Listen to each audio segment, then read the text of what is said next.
wanted to start off talking. You guys had a good conversation before the show started about 4-point inspections and kind of how that impacts, a potential sale. And I think a lot of consumers don't quite understand that when they buy a property, there's really two inspections. There's the home inspection, and then there's a 4-point inspection. Sometimes the same company does both of them. We work with home inspectors, BPG Home Inspections, Randy Noon that comes on the show. They do both of them. A lot of companies do not do both of them. But I think consumers don't quite understand, hey, what's this for? Why do we need this? Who's making us do this inspection? So I wanted to give you guys a chance to elaborate, maybe let the consumers know the importance of that, but also, some of the hoops that it makes us jump through in a real estate transaction to get one of those. Yeah, Arnie and I had a great conversation about that, and one of the things that people don't really understand is that a 4-point inspection doesn't help you get any discounts or anything like that. Basically what that does is that tells the insurance company if they want to insure this house or not. And usually the 4-point inspection is required on homes that are 30 years old or older.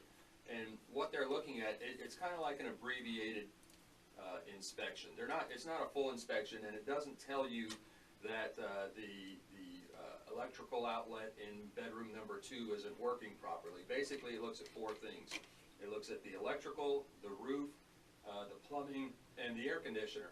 And it just tells the insurance company if those 4 things are working properly. And where we usually see a lot of hang-ups and delays is in 2 areas: the electrical system, and what they're looking for there is there are some panels made by certain manufacturers, some breaker boxes or electrical panels, like Zinsco Sylvania or Federal Pacific, that no longer meet code because they've been proven to show that they don't trip properly. And we've run into that. I mean, we've recently run into that, and that's why I think, again, the consumer being prepared and aware of that process. Right, yeah, exactly. So they're looking for fire hazards with the electrical system.